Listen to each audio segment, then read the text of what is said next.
সবাইকে নমস্কার জানাই। আমরা খুব ব্যস্ততার মধ্যে রয়েছি, বুঝতেই পারছেন আপনারা। এবং সাদেক যেখানে ঘোষণা করছিল, সাদেক তো আমার ছোট ভাইয়ের মতো, সবসময় আমাদের সঙ্গে যোগাযোগ করেন। এখানে পীরজাদা বক্তব্য রাখছিলেন, অসাধারণ বক্তব্য রেখেছেন। ছোটোর মধ্যে তিনি বুঝিয়ে দিয়েছেন মানুষের হৃদয়ে আমাদের ঈশ্বরকে, আল্লাহকে স্থাপন করতে গেলে আমাদের কি কি করতে হবে। আপনারা দীর্ঘ 1 মাস কৃচ্ছ সাধন করেছেন, আপনারা রোজায় রয়েছেন। কিছু পরে আপনাদের রোজা ভঙ্গ হবে, 2 দিন পরে আমাদের খুশি দিন, সবাই মিলে আমরা সমানভাবে পালন করব। আজকে আমাদের এখানে যারা উপস্থিত হয়েছেন, গৌতম বাবু রয়েছে, জয়ন্ত বাবু রয়েছে, সায়নী রয়েছেন এবং আরো অন্যান্য যারা বিখ্যাত আমাদের এখানে বিশিষ্ট কাউন্সিলর তারা রয়েছেন এবং আপনারা যারা এখানে উপস্থিত হয়েছেন। মসজিদ আন নবী মদিনা যার আদলে আজকে আমাদের এখানটা তৈরি করা হয়েছে। দেখুন, অনেকের যাওয়ার ক্ষমতা হয় না। আমি দেখেছি অনেক জায়গায় সুন্দর তাজমহল তৈরি করে, তাজমহলে কিন্তু আমিও জানি, তাজমহল আমি দেখিনি। যেমন আপনার এখানকার অধিবাসী যারা রয়েছেন এখানে, মসজিদ আন নবী মদিনা, সেখানে হয়তো অনেকের যাওয়ার সৌভাগ্য হবে না, কিন্তু সেটা যে এখানে ওরা তুলে এনে আপনাদের দেখাচ্ছেন, আপনাদের এই যে পরিবেশন করে, এটা কিন্তু অসাধারণ কাজ। যে শিল্পী করেছে তাকে আমি অসংখ্য ধন্যবাদ জানাই। আমার মনে আছে যখন 2011 সালে আমি প্রতিদ্বন্দ্বিতা করে নির্বাচনে আমি প্রথম মিটিং করেছিলাম খোদার বাজারে, এবং খোদার বাজারে তারপরের বারে যখন নির্বাচিত হয়ে আবার দ্বিতীয়বারের জন্য এসেছি, একটি মেয়ে আমাকে গোলাপ ফুল হাতে দিয়ে বলেছিল, আঙ্কেল আমরা খুব খুশি, এত খারাপ রাস্তাটা ভালো করে দিয়েছেন, আমরা ভালো করে স্কুলে যেতে পারি। এটাই আমাদের প্রাপ্য। নিজের মনকে যদি আমরা প্রশ্ন করি কোনটা ভালো কোনটা মন্দ, উত্তর সেখানেই রয়েছে। তার জন্য তর্ক বিতর্ক করার দরকার নেই। আপনার দীর্ঘ 1 মাস রমজান মাস আপনার কিছু সাধন করেছেন এবং আপনাদের যা প্রার্থনা যেন আল্লাহ সেটা স্বীকার করেন, তাদের জন্য তিনি আপনাদের মঞ্জুর করেন প্রার্থনা। এটাই আমি আজকের দিনে বলবো। একটু পরে আবার আপনাদের বারুইপুরে মসজিদের আদলে এই মণ্ডপ দেখে আমি বিস্মিত তৃণমূল কংগ্রেসের প্রার্থী সায়নী ঘোষ। মুসলিম সম্প্রদায়ের মানুষের শ্রেষ্ঠ উৎসব রমজান মাসের পর পবিত্র খুশির ঈদ। সে ঈদ উপলক্ষে মুসলিম সম্প্রদায়ের মানুষ বিভিন্ন অনুষ্ঠান করে নিজেদের এলাকায় দক্ষিণ 24 পরগনা জেলার বারুইপুর থানার অন্তর্গত উত্তর খোদার বাজার যুব সংঘের ঈদ উপলক্ষে মিলন উৎসব হয় এদিন। বর্তমান সময় মানুষের মধ্যে হিংসা বিদ্বেষ প্রকটতর, মানুষের মধ্যে মিল মহব্বত ফিরিয়ে আনে খুশির ঈদ। খুশির ঈদে নিজেদেরকে নিয়োজিত করার জন্য উত্তর খোদার বাজার যুব সংঘের পক্ষ থেকে প্রতি বছর আর 5টি উৎসবের মতো বিভিন্ন রকমের থিমের আয়োজন করে থাকে। দক্ষিণ 24 পরগনা জেলার বারুইপুর উত্তর খোদার বাজার যুব সংঘের এভাবের ভাবনা, মসজিদ আন নববী। ঈদের আগে আজ 45তম বর্ষে মিলন উৎসবের শুভ সূচনা করলেন বারুইপুর পশ্চিমের বিধায়ক তথা পশ্চিমবঙ্গ বিধানসভার অধ্যক্ষ বিমান ব্যানার্জি। যাদবপুর লোকসভা কেন্দ্রের তৃণমূল কংগ্রেসের প্রার্থী তথা অভিনেত্রী সায়নী ঘোষ, জেলা পরিষদের মৎস্য ও প্রাণী দপ্তরের কর্মাধ্যক্ষ জয়ন্ত ভদ্র, বারুইপুর পৌরসভার উপপৌর প্রধান গৌতম কুমার দাস সহ একাধিক কাউন্সিলর। অনুষ্ঠানে বিশেষ অতিথি হিসেবে সংবর্ধিত হন ভারতের জাতীয় দলের প্রাক্তন ফুটবলার রহিম নবী এবং ফুরফুরা দরবার শরীফের পীরজাদা আলহাজ মাসুম বাখতিয়ারি আল জালালি। প্রধান উপদেষ্টা সাদিক ইসলাম সাংবাদিকদের বলেন, সব মানুষের ক্ষমতা নেই মদিনা শরীফে যাওয়ার। যারা যেতে পারেন না তারা ভাবেন কি আছে তার মধ্যে। অনেক মানুষের ইচ্ছা এবং আশা থাকলেও সেখানে যাওয়ার সামর্থ্য থাকে না। জাতি ধর্ম বর্ণ নির্বিশেষে সেই সব অগণিত মানুষের কথা মাথায় রেখে মদিনা শরীফের মসজিদ আন নববী এর আদলে তৈরি করা হয়েছে এই মণ্ডপ। মণ্ডপের মধ্যে ভিডিওগ্রাফির মাধ্যমে সেখানকার সমস্ত জিনিস তুলে ধরা হয়েছে, যাতে সমস্ত ধর্মের মানুষ এখানে এসে দেখে নিজেদের আত্মসন্তুষ্টি করতে পারেন। সভাপতি সালমান মোল্লা, সম্পাদক মুজিবর মণ্ডল, কোষাধ্যক্ষ সামিম হক, তাছাড়া অনেক উদ্যোক্তারা। তৃণমূল কংগ্রেস প্রার্থী সায়নী ঘোষ বলেন, এডিসি বিআই এর কর্মীরা ভোটে পশ্চিমবাংলায় নেমে পড়ুক। যেভাবে ইডি সিবিআইকে দিয়ে বিজেপি কাজে লাগাচ্ছে তাতে ওদের ভোট নেমে পড়া উচিত। ওদের রোজ রোজ আসতে হবে না বাংলাতে, পশ্চিমবাংলায় ওরা ঘর ভাড়া করেই থাকুক। তিনি মঞ্চে বক্তব্য রাখতে গিয়ে বলেন, ধর্ম যার যার উৎসব সবার। আল্লাহ চেয়েছেন আমি এখানে আসি, তাই আসতে পেরেছি। এখানে এসে মসজিদের আদলে এই মণ্ডপ দেখে আমি বিস্মিত। এই মিলন উৎসবে এসে তিনি নিজের জন্য ভোটের বাক্সের আশীর্বাদ চাইতে কুষ্ঠবোধ করেননি।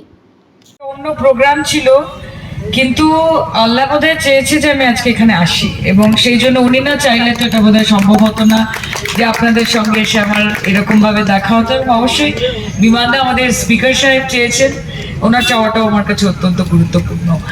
ঈদ মিলন উৎসব 45তম বর্ষ, এই সাদিকের 45th ইয়ার, এবং উত্তর খোদার বাজার যুব সংঘ, যুব শব্দটার সাথে আমি ওতপ্রোতভাবে জড়িত। কাজে এসে যখন দেখলাম এটা যুব সংঘের প্রোগ্রাম, সেটাতেও আমার খুবই ভালো লাগলো এবং খুব সুন্দর। মানে আমি মাঝে মাঝে হয় না যে আপনি এত অভিভূত হয়ে যান যে ভাষা কম পড়ে যায়। আমি যখন এখানে ঢুকছিলাম আমার কাছে খুব একটা ক্ল্যারিটি ছিল না যে আমি কোথায় আসছি, কিন্তু আমি আসার পরে আমি অনেকক্ষণ ধরে এখানে স্টেজে বসে খুব মোহিতভাবে দেখছিলাম, এত সুন্দরভাবে তৈরি করা হয়েছে। আপনারা প্রত্যেকে আপনারা ভালো থাকুন। আল্লাহর দেওয়া তো সব কিছুই আছে, চোখ আছে, কান আছে, হাত আছে, পা আছে, বোধ আছে, বুদ্ধি আছে, সবটা নিয়ে এবার আমরা কিভাবে কাজে লাগাচ্ছি সেটা আমাদের বিষয়। আমি আল্লাহর কাছে এটুকুই বলতে চাই, এখানে এই মঞ্চে এত জ্ঞানী লোকেরা, জ্ঞানী গুণী, তাদের ব্যাপারে কথা বলার মতো যোগ্যতা আমার নেই। তবে প্রত্যেকে এখানে যারা রয়েছেন তারা সবসময় চেষ্টা করে যাতে আপনাদের সঙ্গে পায়ে পা মিলিয়ে চলা যায়, আপনাদের চাহিদা, আপনাদের ইচ্ছে, আপনাদের যা যা সমস্যা সবকিছুর সমাধান করে আপনাদেরকে সুরক্ষিত রাখার। আমিও আগামী দিন আপনারা জানেন যে একটি লড়াইয়ের পথে এই মুহূর্তে রয়েছি, যেই লড়াই আপনাদের সকলের ভালোবাসা সহযোগিতা ছাড়া অতিক্রম করা সম্ভব হবে না। কাজে আমাকেও যদি আপনারা মনে করেন যে আমি যোগ্য আগামী দিনে আপনাদের পাশে থাকার জন্য, তাহলে আপনাদের ভরসার হাতটা আমার মাথার উপর রাখবেন, আমার কাঁধের উপর রাখবেন এবং আশীর্বাদ করবেন যেন বাকি এই মানুষগুলোর মতো আগামী দিনে আমিও আপনাদের প্রত্যেকের সেবা করতে পারি। আমি আল্লাহকে এইটুকুই বলবো যে আমাদের এই পশ্চিমবঙ্গের মাটি শান্তি সম্প্রীতির মাটি, এখানে কোনো রকম বিভেদ কাজ করে না, কোনো রকম বিভাজন কাজ করে না। আমরা মমতাদির শিক্ষা, তার দীক্ষায় দীক্ষিত। আমরা একটাই কথা মনে করি যে হিন্দু বনেগা না মুসলমান বনেগা, ইনসান কি औलाद है ইনসান বনেগা। আগে মানুষ হতে হবে এবং মানুষ হয়ে মানুষের পাশে থাকতে হবে। কাজে আল্লাহ আমাদের সঠিক পথে চালিত করুক, আমরা মানুষের পাশে থাকি, তার সেবায় নিয়োজিত থাকি।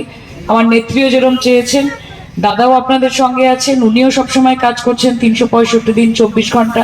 আমিও যেন সেই পথে চলতে পারি, আমি সেটাই চাই। এবং যুব সংঘকে আমার অনেক অনেক ধন্যবাদ। আমাকে পরের বার আরেকটু আগে থেকে বলবে যাতে আমি আরেকটু আগে থেকে এসে সবার সঙ্গে একটুখানি দেখা করতে পারি আলাদা করে। মদিনা শরীফ বানানো চাই আমি, মানে খুবই অদ্ভুত, ইটস ওয়ান্ডারফুল, ইটস বিউটিফুল। আমি বলছিলাম ওখানে বসেও যে এত সুন্দর লাগছে দেখতে। কাজে পরের বার যেন আরেকটু সময় নিয়ে আসতে পারি সেটা তোমাকে নিশ্চিত করতে হবে। ঠিক আছে, আপনারা ভালো থাকবেন। এটা আদৌ সমর্থন করি না, অত্যন্ত অন্যায় কাজ হয়েছে এবং আমরা খুব লফুলি ওখানকার আমাদের যারা ছিলেন সাংসদ তারা ওখানে বসেছিলেন এবং যেভাবে ইডি সিবিআই দিয়ে সাধারণ মানুষের পেছনে এভাবে লাগিয়ে দেওয়া হচ্ছে এটা সমর্থনযোগ্য নয়। আমি গিয়েছিলাম যেখানে আমাদের গত 1 মাস আগে গেছিলাম আমরা একটা অল ইন্ডিয়া স্পিকার্স কনফারেন্সে, আমি একই কথা বলেছিলাম যে সেখানে যে আমরা সমস্ত ভীত সন্ত্রস্ত সারা ভারতবর্ষের নেতার নেতৃত্ব যে কখন ইডি সিবিআই দিয়ে আমাদের পেছনে লাগিয়ে দেওয়া হয় এবং আমাদের সেই আশঙ্কা বাস্তবায়িত হচ্ছে। শুধু তারাই নয়, নেতা নেত্রী নয়, আমাদের সক্রিয় কর্মী তাদের পেছনে আজকে ইডি সিবিআই লাগিয়ে দেওয়া হচ্ছে এবং এটা সাধারণ মানুষ তারা নিশ্চয়ই উপলব্ধি করছেন, তারা নিশ্চয়ই ভোটের মাধ্যমে জবাব দেবেন। 100 কোম্পানি আরো আধা সামরিক বাহিনী আর 1000 কোম্পানি এলেই বা কি যায় বাবা, ভোট তো সাধারণ মানুষ দেবে, কোম্পানি দিয়ে তো ভোট দেবে না।